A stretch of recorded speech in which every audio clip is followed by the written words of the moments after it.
Final tie off na ito sa main string natin. Okay? Bago tayo pumunta sa all the way cross string. Yan. Tapos iano natin yung nut, hihigpitan natin para hindi na mahubad. Hindi na maglulusen ang nut. Yan. Dalawang beses natin yan iano. Yan. So, kukuha ko ngayon ng at puputulin na natin. Yan. Tapos na yung so ngayon, cross na tayo. Ito. Okay. Medyo madali na ito.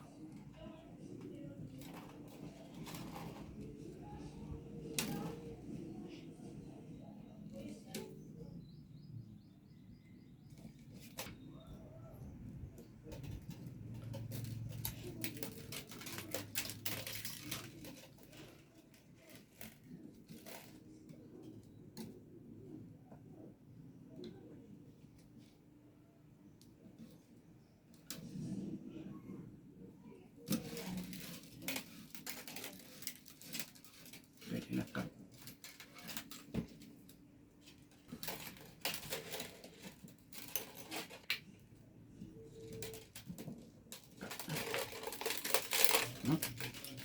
Cut na. Yan, dapat.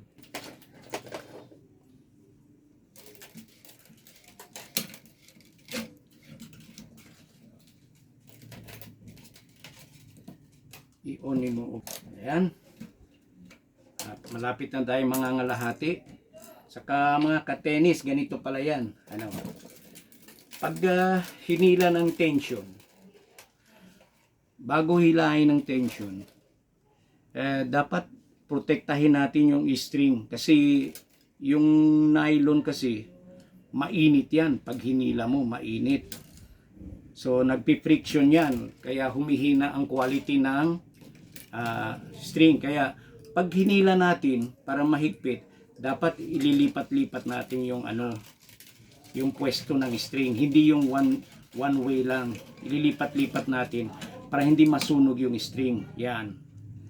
Okay? So nakita niyo yung ginawa ko. Para yung string hindi mawawala, hindi makukuha yung tibay ng action, tapos nawawala yung niya, yung smoothness at saka yung kintab ng string. Okay, nagiging magas. Protection na natin yung friction. Okay, i-avoid natin magka-friction siya. Ayan, ganon. Okay. Cut.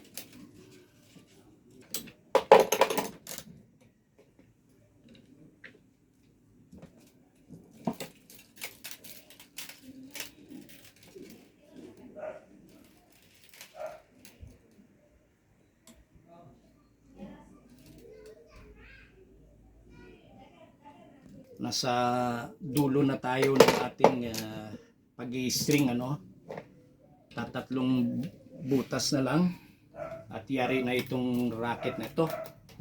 Ayan.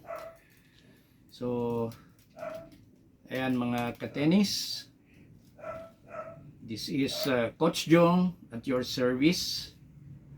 So ayan na po. Okay, huli done. Okay. This is Coach Jong at your service. Okay.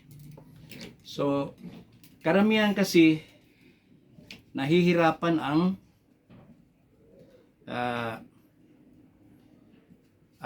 nag-string na higpitan itong portion dito. Kaya ang ginagawa natin, dinodouble natin yung paghigpit ng double holes ang ginagawa natin ngayon upang mahigpitan siya ng husto. Sa halip na dito, ito ang gamitin kong holes, ito na. Kasi dito mahirap ika-clamp dito Kaya ang gagawin ko, dito na ako magano ng holes. Teka, yan. Uunahin ko dito. Yan. Okay. See? Okay. Yun ang first hole. Tapos, yan, para hilahin ko na. So ngayon, sa halip na higpitan ko ito, hayaan ko muna na hindi pa siya, hindi ko higpitan. Tapusin ko muna itong isa. Kasi dito tayo magka-clamp. Nang sa ganon, yung pinakadulo na string, itong dulo na ito, hindi lumuwag. Kasi yan ang technique dyan eh. So, yan ang tinatawag natin double holes.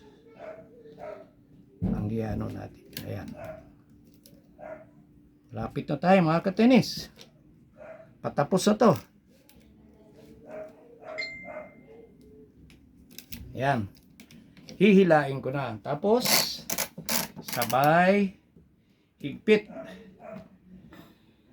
See, as you notice, tamang-tama lang yung allowance ng ano natin, string. Tamang-tama lang talaga. Ayan. See, may double natin yung ano niya, counterweight, i-double counter natin. And then, dito natin kakagatin. Yan. Super higpit. Okay. And then, magta-tie off na tayo. Okay. Ayan. Tie off na natin mga ka-tennis. Yes. There you go. Konting ano na lang. Loop. Konting loop. And we are done. Yes. Okay. So, tighten the knot. Yeah.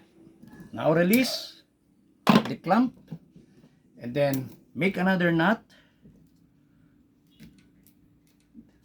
Okay. So, double knot. Para sigurado hindi siya makakawala. Okay. Tighten. And that's it. So, ito na yung ano natin. Finished product. So, tatanggalin ko na sa machine. Ayan. Yes. Ayun. At putulin ko ang natirang string. Yung tail end ng string. Wow. So, this is it. Ito na yun, kasi sinet ko na dito as 40 pounds ito. Ito 40 pounds yan. No? Nakaset yan sa 40 pounds dito sa counterweight. Okay? So this is it. Ready na. Thank you for watching. I hope you will subscribe.